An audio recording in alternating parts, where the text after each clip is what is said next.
Hey,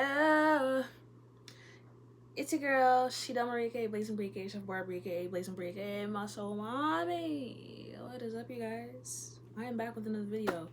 Not gonna lie, this whole this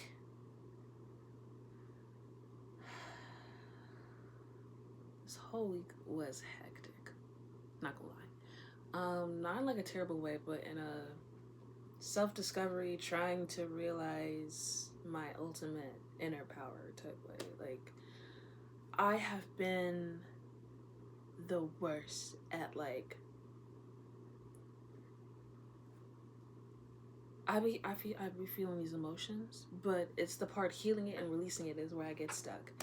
So I wanted to share with you guys something that I wrote, and I've been dealing with something called complicated grief. It has been consistent. Like, I've been going through intense bouts of grief and loss since I was a kid. And not only has it taken a toll on my mental health, my physical health, and the past, whether it was relationships, situations I was in, or like people that have been in my life, I realized I haven't overcome the residual grief of mourning the loss of my mother, my great grandfather, my great grandmother on my dad's side. Like, there's been so many people that I've been dealing with residual grief, and I never got the chance to really sit and feel it and work through it. And this is a mourning phase. I would like to call it the mourning phase because I have been mourning damn near all my life. So here goes. I am mourning the version of myself that felt like she had to settle for nothing. I'm grieving the loss of the person inside of me that just wanted to be loved and would perform loyalty. Keyword perform. Because I don't think I understand what loyalty means. I am mourning the parts of myself that thought she wanted a relationship to turn off her brain when it only caused more chatter. Proving loyalty had me operating in a chase, lowering standards, accepting crumbs, feeling like I wasn't easy to love, when I was just living through my mother's eyes. Love doesn't make you feel unsafe. Love doesn't make you feel invalidated, unheard, unseen. Love doesn't talk over you, rewrite narratives for damage control. Love actually doesn't mean safety at all. It's messy, drastic, powerful. I can say that everyone I've loved probably needed it, so I don't regret giving it. I regret living through my mother's eyes, hoping for a safe love while putting herself in danger.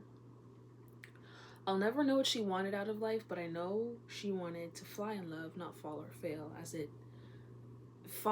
it. Every time she tried, she was bracing for impact.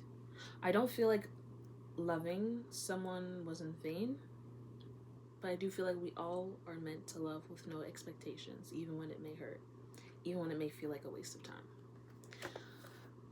Complicated grief is so interesting because I recently learned about it, and complicated grief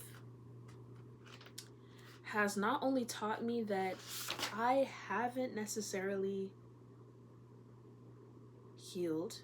All of the therapists that I've had never taught me how to regulate, how to get back into myself, which is why I kind of felt a lot of dissociative feelings. I've also felt as if people that came into my life needed help and wanted to take and needed something, and I would be giving and giving, and the emotional martyrdom that I experienced was inherited. My grandmother to my mother to even me. Self-sacrificing behavior, for the sake of people pleasing, for the sake of feeling validated or feeling needed. When in reality, I needed myself the most out of all of these transactions, and I think emotionally, I felt stunted. Realistically, I felt like I haven't grown since, well, internally I've grown, of course, but I haven't grown since, I'd say, middle school. Like, there's so many things I need to rewrite and reroute. And within that, I do recognize that even with working jobs, even with maintaining relationships and friendships, even with being in relationships, I realized that I was still grieving. And I don't think nobody owes me grace, patience, as much as I do myself while I'm dealing with grief. That doesn't mean I don't deserve a healthy, safe, stable, mutually beneficial relationship while I'm still dealing with residual grief, complicated grief. It just means that all of the past hurt and the pain and the humiliation that I've dealt with as a kid, on top of that, my mother passing away, on top of that, being the second mother, feeling like an emotional father, or like a father to two little boys that I had to grow up so fast. Also feeling like I being over sexualized at a young age. On top of that, grieving my childhood, grieving my mother, grieving a normal, like grieving the lack of a normal childhood is what I'm dealing with. And at the end of the day, I feel like it's been so difficult to not backslide into old gaps, into old relationships. Not because I want to go back, but because chaos is familiar. I've lived my whole entire life in chaos. I don't think I understand what a healthy relationship would even begin to look like. I have not seen an example of it. I do want to say that despite my resistance and my safeguards that I've built up, I do know that the season requires more inward focus and self-obsession, not in the form of narcissism or egotistical, but pouring into myself and giving myself grace for still mourning. This complicated grief is way more complicated than I thought. I'm mourning way more than just my childhood, my mother, my great-grandfather, my grandmother on my dad's side, my chance at a normal childhood. I think I'm mourning the version of myself that felt like she had to settle or felt like she deserved less than what she required. I think in this moment, it's so easy to just be like, I hate everybody, and just tear everything down. But no, I think complicated grief is complicated. Like, from school, even when I was like bullied in school, like, dang, there'll be women I considered way prettier than me bully the mess out of me. I'm like, dang, girl, the prettiest girls be like really the meanest motherfuckers out here.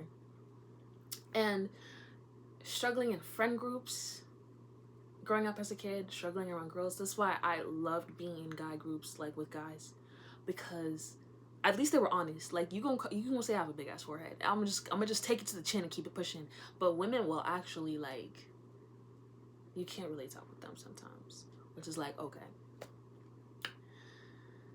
I think growing up in feeling that lack, feeling that chasing for friendship, for a relationship, and I'm so glad I didn't get into a relationship in middle school. I was not ready. But I think looking back, like as a life review, all the times that I've cried, all the times that the things that I've sacrificed, my sanity, my stability,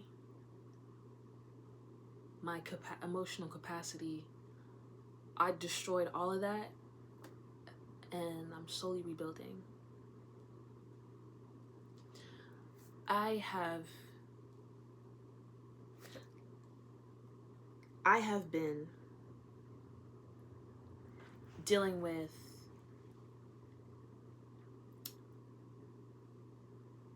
like a lot of issues, right?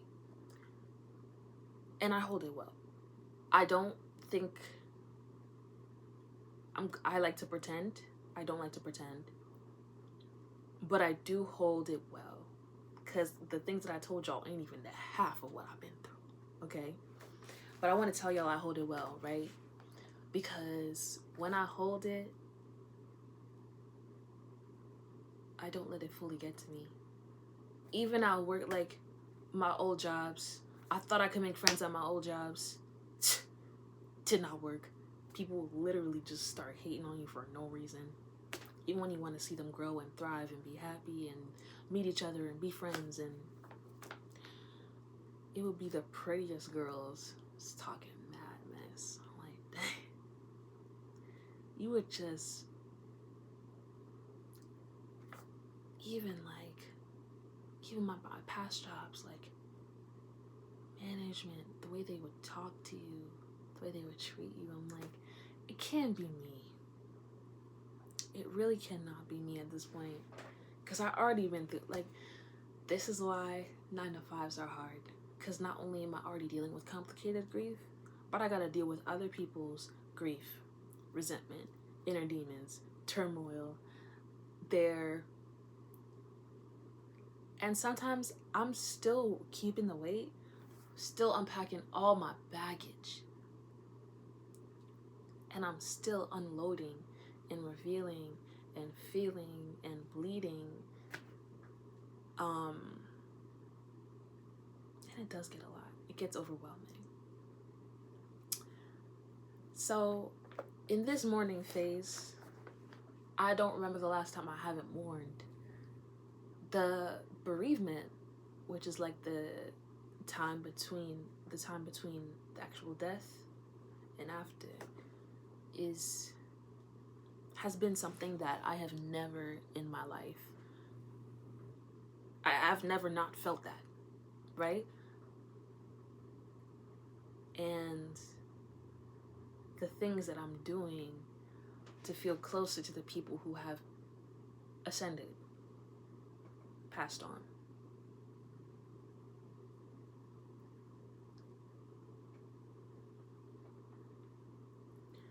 I'm doing things that they love to do, right? I'm trying to inherit the good parts of them before they pass. See, my mom, she loved to cook. She loved to make things from scratch, which is why I started making like stuff from scratch and posted it on Instagram like, hey guys, this is what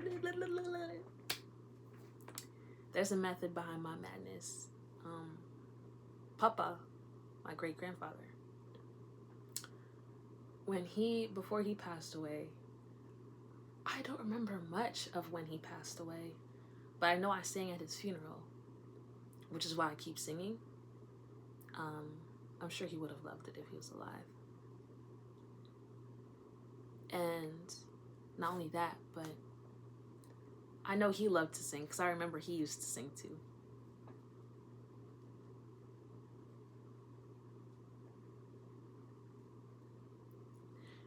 And my great-great-grandmother, she suffered from cognitive disorders, like I believe it was Alzheimer's, but she loved to garden, putting her hands in the dirt, which is why I took it upon myself to start gardening. That's how I feel closer to her, even though I've never met her in my life. That's the only thing I've heard about her. I started growing snow peas, Chinese cabbage, and yeah, I think it's after all of the childhood humiliation and the abuse, I think I still want people to feel things. I want people to feel things and heal things and recognize when you're hurting. And of course I'm hurting. I don't remember a time where I haven't felt like I was hurting, but it doesn't mean I want to go around pointing fingers and acting like a victim. I'd rather be a victor. And I'd rather share my stories and hope at least someone gets some sort of enlightenment. Abandonment issues, right? Feeling like someone is going to leave, dreading the feeling that someone is going to leave. That's insinuating that they hold power over you or that they have more value than yourself. That's what I realized. The feelings of abandonment, I believe they started when my mother moved states, and left my father. Growing up feeling like, oh, my dad, he hates me. I grew up with this whole he's the villain in my head, and now I don't even know who the villain is, right? I think I'm slowly not believing in the villain, hero, victim storyline. Because if I go throughout my whole entire life with the things that I've dealt with, and I still choose to do these wellness events and help people and want to help people feel and heal things, even though it's kind of more for me to feel things and experience and grow with people, but if it even reaches and impacts one person, that's what I want my legacy to be. Some people think legacy is having children. I think I want my legacy to be someone at least heard my story and it touched their heart center and they were able to learn something from it and grow from it. I don't think I've been in a system to where I haven't been in survival mode. Survival has taught me anything for self-preservation. I've been the only child for 16 years. I was used to things going my way. Then my two brothers came along. See, I was the test subject as the oldest daughter, right? The test subject. And after all of these years of dealing with the bullying at school, the family dynamic, the dysfunctional family dynamics, the resentment that I built from it, that I feel it right here. I literally feel it right here. After family dysfunction, after seeing everything with this inner eyes and outer eyes, everything that I've seen has prepped me for the real world. But what they didn't teach me, what life didn't teach me from the real world, is that survival mode was never meant to be a default setting, right? As soon as I started creating art, my poetry, my music, my wellness events, curating, hosting, facilitating, like my little babies, no one ever taught me how to switch into creative mode and stay there, to alchemize this pain and really turn it into power and really turn it into something fulfilling and that will pay me back. I'm the first person doing it. So I'm like, yo, I feel like I don't have help. I feel like I don't have support. And I'm also mourning the parts of me that felt like I owed my family something because they put a roof over my head and they put food in my mouth. And they gave me money here and there. But the work that I want to do doesn't require survival. It's going to require a lot more than survival, and I'm going to need a lot more help.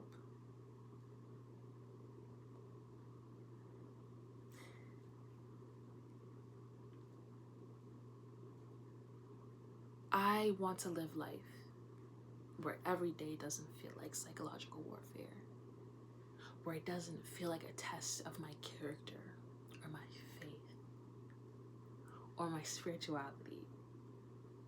Every day is supposed to be a proof of existence, radical joy, self-acceptance, and just love, self-love, right? After I released my poetry book, Rainbow Pain, I was mourning the loss of the person that was so ambitious because I let her go. It took me years. I came up with the name and everything. It took me years to do something that I did in about a month. I'm talking about editing, conceptualization, ordering, and releasing it and publishing it. So Rainbow Pain isn't necessarily just mourning lovers, mourning my mother, mourning my old identity. Even reading those old poems make me feel that complicated grief all over again. I think Rainbow Pain is more than just love, lust, and grief, which is a part of the title. I think it's a complicated grief that not only requires a different pair of eyes, like my mother's eyes, I think it requires a different identity to even go back into these poems and read it. Because I have a different mindset when I read these poems. Not just embarrassment, not just humiliation, not just feeling the limerence dissipate while I read it. But when I use these poems in Rainbow Pain to alchemize into the version of myself that is complete, even when she's grieving, even when she's mourning, I'm using Rainbow Pain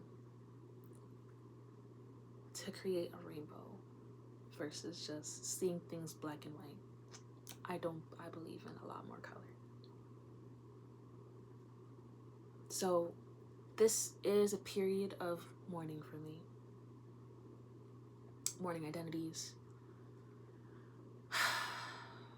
mourning people, friendships, lovers. It means a lot more to me now. And the ability to get on this camera and just admit that took a lot. But I'm not embarrassed to say it.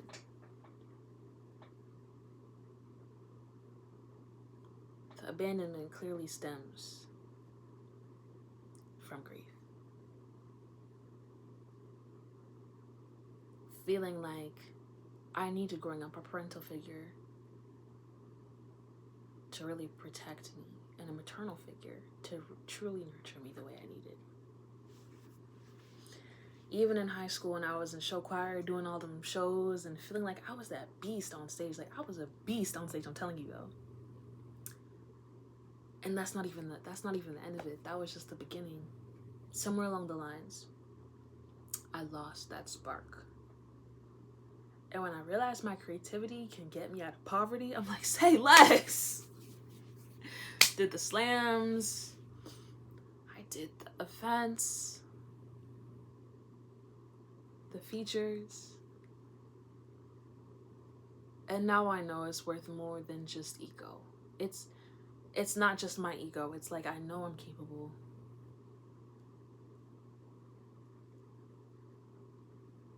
But I'm not afraid to admit that I'm hurting while I'm going through it. Because I am. And I will continue to be truthful. I'm not pretending like I'm gangsta. Ain't nobody gangsta that be bleeding in poems, revealing their whole life, their weaknesses, their fears, their losses,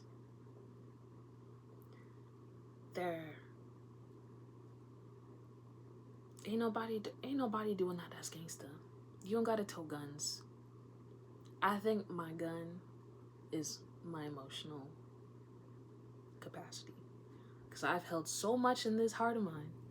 And it hasn't gave out yet. So we still good. I just want to say that as I close off in this video, I think I'm in a state to where I'm grateful with all of the losses, all of the transmutations, all of the things that I've seen and experienced that I know people haven't had a normal childhood. Like, I'm not the only one, right? I know I'm not alone. But if I lived a life like that and just continued to choose to help people, usually, like, if someone that, like, this is not even funny, but someone like that, you would think would just start turning to crime and just start killing people and acting all crazy and stuff. And it's like, you know, it can do something. Like, induced paranoia. Promotes schizoaffective disorders. Promote mental illness, autoimmune diseases. All of these things. And it's just like, yo, after all of that, you still want to do good? Yes. Why, yes. You want to know why? Because I want people to feel seen the way I haven't felt seen most of my life. Which is why I got on this camera. Thank you for listening. Thank you for being there for me. And thank you for allowing me to share my story with y'all. What I am working on is a second book. A second poetry book. And this one is going to be a little different. It's not about love, lust, or grief. It's about different experiences through different lenses. And I know for a fact that y'all are going to love the mess out of it. I love Rainbow Pain, but I'm already moving on to the next body of work. I'm going to be promoting Rainbow Pain at open mics, at events. So I do hope you enjoy and that you're able to get something from it, because Rainbow Pain I started writing the poems of Rainbow Pain, I think 2021. I'm not gonna lie, that's like 5 years of work, 5 years of poems, damn near, in one book. I think this new book is gonna be a lot more new stuff. And I'm gonna alchemize this morning and continue to do the work, even though it's hard as a It's hard, guys, it's hard. I'm gonna admit it, it's hard, and I'm gonna need help. But I'm grateful. But thank y'all for watching. I hope this didn't, like, I should have put a trigger warning. I'm gonna put a trigger warning in the caption. This is a lot, and I'm gonna put it all out there because I don't care. But I love you guys, and I hope to see you soon.